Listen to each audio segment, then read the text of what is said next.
ಮಾನವನ ಇತಿಹಾಸದಲ್ಲಿ ಭಾಷೆ ಒಂದು ಅದ್ಭುತವಾದರೆ ಆ ಭಾಷೆಯನ್ನು ಕಣ್ಣಿಗೆ ಕಾಣುವಂತೆ ಮಾಡುವ ಲಿಪಿ ಮತ್ತೊಂದು ಪವಾಡ. ಜಗತ್ತಿನಲ್ಲಿ ಸಾವಿರಾರು ಭಾಷೆಗಳಿವೆ, ಆದರೆ ಎಲ್ಲದಕ್ಕೂ ಲಿಪಿಗಳಿಲ್ಲ. ಲಿಪಿಗಳಿದ್ದರೂ ಎಲ್ಲವೂ ಪರಿಪೂರ್ಣವಲ್ಲ. ಆದರೆ ಭಾರತದ ಒಂದು ಭಾಷೆಯ ಲಿಪಿಯನ್ನು ಕಂಡು ಆಧುನಿಕ ಭಾರತದ ಋಷಿಯೊಬ್ಬರು ಬೆರಗಾದರು. ಅದಕ್ಕೆ ಅವರು ಕೊಟ್ಟ ಬಿರುದು ವಿಶ್ವಲಿಪಿಗಳ ರಾಣಿ, ಕ್ವೀನ್ ಆಫ್ ವರ್ಡ್ ಸ್ಕ್ರಿಪ್ಟ್ಸ್. ಹೀಗೆ ಕರೆದವರು ಸಾಮಾನ್ಯ ವ್ಯಕ್ತಿಯಲ್ಲ, ಮಹಾತ್ಮ ಗಾಂಧೀಜಿಯವರ ಆಧ್ಯಾತ್ಮಿಕ ಉತ್ತರಾಧಿಕಾರಿ, 14ಕ್ಕೂ ಹೆಚ್ಚು ಭಾಷೆಗಳನ್ನು ಬಲ್ಲ ಬಹುಭಾಷಾ ಪಂಡಿತ ಆಚಾರ್ಯ ವಿನೋಬಾ ಭಾವೆ ಅವರು. ಹೌದು, Marathi, Sanskrit, Hindi, Urdu, Persian, English, French ಹೀಗೆ 16 ಭಾಷೆಗಳಲ್ಲಿ ಪ್ರಭುತ್ವವಿದ್ದ ವಿನೋಬಾ ಕನ್ನಡ ಲಿಪಿಯನ್ನು ಕಂಡಾಗ ಅದರ ವೈಜ್ಞಾನಿಕತೆ ಮತ್ತು ಸೌಂದರ್ಯಕ್ಕೆ ಮಾರು ಹೋಗಿ ಈ ಮಾತನ್ನು ಹೇಳಿದರು. ಬನ್ನಿ, ಈ ಮಾತಿನ ಹಿಂದಿರುವ ಸತ್ಯವನ್ನು ಅರಿಯೋಣ. ಇದು ಕನ್ನಡ ಭಾರತೀಯರು. ಲಿಪಿ ವಿಜ್ಞಾನ, ಪ್ರಕೃತಿಯ ನಿಯಮ, the science of articulation. Kannada ಲಿಪಿಯ ಶ್ರೇಷ್ಠತೆ ಇರುವುದು ಅದರ ವಿನ್ಯಾಸದಲ್ಲಿ.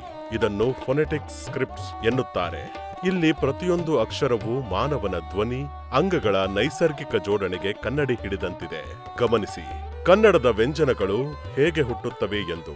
ಇದು ಕೇವಲ ಅಕ್ಷರಮಾಲೆಯಲ್ಲ, ಇದೊಂದು ವೈಜ್ಞಾನಿಕ ಪಟ್ಟಿ. ಮೊದಲಿಗೆ ಕಂಠ್ಯ, ವೇಲಾರ್ ಹೇಗೆ ಕೆಲಸ ಮಾಡುತ್ತದೆಂದು ನೋಡೋಣ. ಕ, ಖ, ಗ, ಘ ಇವು ನೇರವಾಗಿ ಗಂಟಲಿನಲ್ಲಿ ಹುಟ್ಟುತ್ತವೆ. ನಾಲಿಗೆಯು ಬಾಯಿಯ ಮೇಲ್ಚಾವಣಿ ಅಂದರೆ ತಾಳುವನ್ನು ಮುಟ್ಟಿದಾಗ ತಾಲವ್ಯ, ಪಲಾಟಲ್ ಎಂಬ ಅಕ್ಷರಗಳು ಹುಟ್ಟುತ್ತವೆ. ಛ, ಛ, ಜ, ಝ. ನಾಲಿಗೆಯು ಹಿಂದಕ್ಕೆ ಮಡಚಿದಾಗ ಹುಟ್ಟುವ ಮೂರ್ಧನ್ಯ, ರೆಟ್ರೋಫ್ಲೆಕ್ಸ್ ಎಂಬ ಧ್ವನಿಗಳು ಠ, ಠ, ಢ, ಢ. ಕನ್ನಡ ಭಾಷೆಯ ಗತ್ತು ಇರುವುದೇ ಇಲ್ಲಿ. ಇಂಗ್ಲಿಷ್ನಲ್ಲಿ ಈ ಸ್ಪಷ್ಟತೆ ಇಲ್ಲ. ಮುಂದೆ ನಾಲಿಗೆ ಹಲ್ಲನ್ನು ಮುಟ್ಟಿದಾಗ ದಂತ್ಯ, ಡೆಂಟಲ್ ಎಂಬ ಪದಗಳು ಹುಟ್ಟುತ್ತವೆ. ಥ, ಥ, ದ, ಧ. ಕೊನೆಗೆ ಗಾಳಿ ಹೊರಹೋಗುವ ಮುನ್ನ ತುಟಿಗಳು ಸೇರಿದಾಗ ಓರ್ಸ್ಟ್ಯ, ಲೇಬಿಯಲ್ ಪದಗಳು ಹುಟ್ಟುತ್ತವೆ. ಪ, ಪ, ಬ, ಹ, ಮ. ನೋಡಿದಿರಾ? ಗಂಟಲಿನಿಂದ ಆರಂಭವಾಗಿ ತುಟಿಯವರೆಗೆ ಗಾಳಿ ಬರುವ ಹಾದಿಯಲ್ಲೇ ಅಕ್ಷರಗಳನ್ನು ಜೋಡಿಸಲಾಗಿದೆ. ಆದರೆ ರೋಮನ್ನಲ್ಲಿ ಲಿಪಿಯಲ್ಲಿ ಎ ಎಲ್ಲೋ, ಬಿ ಎಲ್ಲೋ, ಸಿ ಎಲ್ಲೋ ಯಾವುದೇ ವೈಜ್ಞಾನಿಕ ಕ್ರಮವಿಲ್ಲ. ಇದೇ ಕಾರಣಕ್ಕೆ ವಿನೋಬಾ ಭಾವೆಯವರು ಕನ್ನಡವನ್ನು ಮೆಚ್ಚಿ ಕೊಂಡಾಡಿದ್ದು ಸ್ವರಗಳ ಸೂಕ್ಷ್ಮತೆ ಮತ್ತು ಲುಪ್ತ ಅಕ್ಷರಗಳು, ನುವಾನ್ಸಸ್ ಅಂಡ್ ಲಾಸ್ಟ್ ಲೆಟರ್ಸ್. ಸಂಸ್ಕೃತದ ದೇವನಾಗರಿ ಲಿಪಿಗಿಂತಲೂ ಕನ್ನಡ ಲಿಪಿ ಒಂದು ಹೆಜ್ಜೆ ಮುಂದೆ ಇದೆ. ಹೇಗೆ ಗೊತ್ತೇ?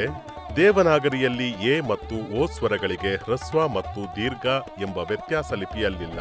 ಆದರೆ ಕನ್ನಡದಲ್ಲಿ ಎಲೆ ಮತ್ತು ಏಣಿ ಬರೆಯುವಾಗ ಸ್ಪಷ್ಟವಾದ ಬೇರೆ ಬೇರೆ ಅಕ್ಷರಗಳಿವೆ. ಇದು ಕನ್ನಡದ ಅನನ್ಯತೆ. ಇನ್ನು ಇತಿಹಾಸದ ಪುಟಗಳನ್ನು ತಿರುವಿದರೆ ನಮಗೆ ಇಂದು ಕಾಣಸಿಗದ 2 ವಿಚಿತ್ರ ಅಕ್ಷರಗಳು ನಮ್ಮ ಕನ್ನಡದಲ್ಲೇ ಸಿಗುತ್ತವೆ. ಅವೇ ರಾ ಮತ್ತು ಳ. ಹೌದು, ಪಂಪ ಮತ್ತು ರನ್ನರ ಕಾಲದಲ್ಲಿ ರಾ ಅಕ್ಷರವನ್ನು ಕಠಿಣವಾದ ರಾ ಕಾರಕ್ಕೆ ಬಳಸುತ್ತಿದ್ದರು.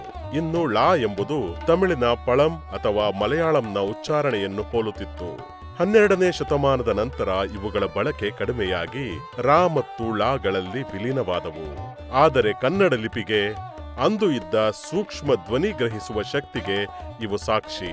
ಮುತ್ತಿನ ಹಾರ ಮತ್ತು ತಾಳೆಗರಿಯ ರಹಸ್ಯ. 12ನೇ ಶತಮಾನದಲ್ಲಿ ಜಗಜ್ಯೋತಿ ಬಸವಣ್ಣನವರು ಹೇಳಿದರು, ನುಡಿದರೆ ಮುತ್ತಿನ ಹಾರದಂತಿರಬೇಕು ಎಂದು. ಇದು ಕೇವಲ ಮಾತಿಗೆ ಮಾತ್ರವಲ್ಲ, ಕನ್ನಡದ ಲಿಪಿಗೂ ಅನ್ವಯಿಸುತ್ತದೆ. ಕನ್ನಡದ ಅಕ್ಷರಗಳನ್ನು ದುಂಡಗೆ ಬರೆದರೆ ಅವು ಮುತ್ತುಗಳನ್ನು ಪೋಣಿಸಿದಂತೆ ಕಾಣುತ್ತವೆ. ಕನ್ನಡದ ಅಕ್ಷರಗಳು ಏಕೆ ಇಷ್ಟು ಗುಂಡಗಿರಬೇಕು? ಇದರ ಹಿಂದೆಯೂ ಒಂದು ಕಾರಣವಿದೆ. ಉತ್ತರ ಭಾರತದಲ್ಲಿ ಬರೆಯಲು ಬಟ್ಟೆ ಅಥವಾ ಮರದ ತೊಗಟೆಯನ್ನು ಬಳಸುತ್ತಿದ್ದರು. ಆದರೆ ದಕ್ಷಿಣದಲ್ಲಿ ತಾಳೆಗರಿ ಮುಖ್ಯ ಮಾಧ್ಯಮವಾಗಿತ್ತು. ತಾಳೆಗರಿಯ ನಾರುಗಳು ಅಡ್ಡಲಾಗಿ ಇರುತ್ತವೆ. ಅದರ ಮೇಲೆ ನೀವು ನೇರವಾದ ಅಡ್ಡಗೆರೆ ಎಳೆದರೆ ಎಲೆ ಸೀಳಿ ಹೋಗುತ್ತದೆ.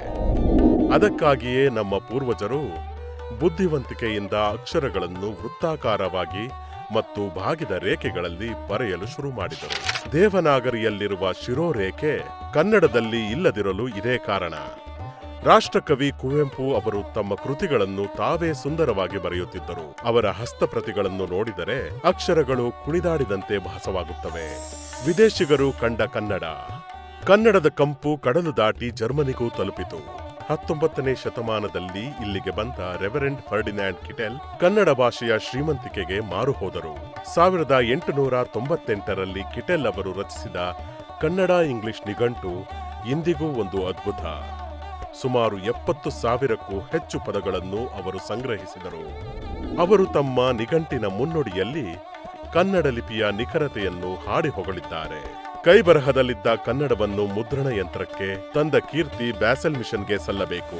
ಅವರು ಕಲ್ಲಚ್ಚು ಮತ್ತು ಸೀಸದ ಮೊಳೆಗಳನ್ನು ತಯಾರಿಸುವಾಗ ಕನ್ನಡದ ಅಕ್ಷರಗಳ ತಿರುವುಗಳನ್ನು ಒಂದು ನಿರ್ದಿಷ್ಟ ಆಕಾರಕ್ಕೆ ತಂದರು. ಇದರಿಂದಾಗಿ ಇಂದು ನಾವು ಕಂಪ್ಯೂಟರ್ನಲ್ಲಿ ನೋಡುವ ಫಾಂಟ್ಗಳಿಗೆ ಒಂದು ಬುನಾದಿ ಬಿತ್ತು. ಒಂದು ಲಿಪಿ ಹಲವು ಭಾಷೆ. ವಿನೋಬಾ ಭಾವೆ ಕನ್ನಡವನ್ನು ರಾಣಿ ಎನ್ನಲು ಮತ್ತೊಂದು ಪ್ರಮುಖ ಕಾರಣ ಅದರ ಸರ್ವಗ್ರಾಹಿ ಗುಣ. ನಿಮಗೆ ಆಶ್ಚರ್ಯವಾಗಬಹುದು, ಸಂಸ್ಕೃತ ಭಾಷೆಯನ್ನು ದೇವನಾಗರಿಗಿಂತಲೂ ಹೆಚ್ಚು ನಿಖರವಾಗಿ ಕನ್ನಡ ಲಿಪಿಯಲ್ಲಿ ಬರೆಯಬಹುದು. ಕರ್ನಾಟಕದ ಕರಾವಳಿಯ ಭಾಷೆಗಳಾದ ತುಳು, ಕೊಂಕಣಿ, ಕೊಡವ ಮತ್ತು ಬ್ಯಾರೆ ಭಾಷೆಗಳಿಗೆ ತಮ್ಮದೇ ಆದ ಲಿಪಿ ಬಳಕೆಯಲ್ಲಿದ್ದರೂ ಅಥವಾ ಇಲ್ಲದಿದ್ದಾಗ ಅವುಗಳಿಗೆ ಆಶ್ರಯ ನೀಡಿದ್ದು ಕನ್ನಡ ಲಿಪಿ. ತುಳುವಿನ ವಿಶಿಷ್ಟ ಧ್ವನಿಗಳನ್ನು ಕನ್ನಡ ಲಿಪಿ ಸಮರ್ಥವಾಗಿ ಹಿಡಿದಿಡುತ್ತದೆ. ಇದು ಈ ಲಿಪಿಯ ಉದಾರತೆ ಮತ್ತು ವೈಜ್ಞಾನಿಕ ಸಾಮರ್ಥ್ಯಕ್ಕೆ ಸಾಕ್ಷಿ. ಉತ್ತರ ಭಾರತದ ಲಿಪಿಗಳಲ್ಲಿ ರಾಮ ಎಂದು ಬರೆದರೂ ರಾಮ್ ಎಂದು ಓದುತ್ತಾರೆ. ಆದರೆ ಕನ್ನಡದಲ್ಲಿ ರಾಮ ಅಂದರೆ ರಾಮನೇ, ಬರದಂತೆ ಓದುವ, ಓದಿದಂತೆ ಬರೆಯುವ 100% ಫೊನೆಟಿಕ್ ಭಾಷೆ ನಮ್ಮದು. ಡಿಜಿಟಲ್ ಯುಗ. ಇಂದು ತಂತ್ರಜ್ಞಾನದ ಯುಗದಲ್ಲೂ ಕನ್ನಡ ಲಿಪಿ ಹಿಂದೆ ಬಿದ್ದಿಲ್ಲ. ಇದರ ಫೊನೆಟಿಕ್ ಗುಣದಿಂದಾಗಿ ಇಂಗ್ಲಿಷ್ ಕೀಬೋರ್ಡ್ ಬಳಸಿ ಕನ್ನಡ ಟೈಪ್ ಮಾಡುವುದು ಅತ್ಯಂತ ಸುಲಭ. ಬೆಂಗಳೂರಿನ IISc ವಿಜ್ಞಾನಿಗಳು ಅಭಿವೃದ್ಧಿಪಡಿಸಿದ ಲಿಪಿಜ್ಞಾನಿ ಎಂಬ OCR ತಂತ್ರಜ್ಞಾನ ಕನ್ನಡದ ಅಕ್ಷರಗಳನ್ನು ಗುರುತಿಸಿ ಡಿಜಿಟಲೀಕರಣ ಮಾಡುತ್ತಿದೆ. 8 ಜ್ಞಾನಪೀಠ ಪ್ರಶಸ್ತಿಗಳನ್ನು ಮುಡಿಗೇರಿಸಿಕೊಂಡ ಸಾಹಿತ್ಯದ ತೂಕ ಈ ಲಿಪಿಗಿದೆ.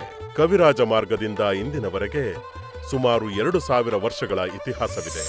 ಅಂದು ವಿನೋಬಾ ಭಾವೆ ಗುರುತಿಸಿದ ಆ ರಾಣಿಯ ಕಿರೀಟ ಇಂದಿಗೂ ಹೊಳೆಯುತ್ತಿದೆ.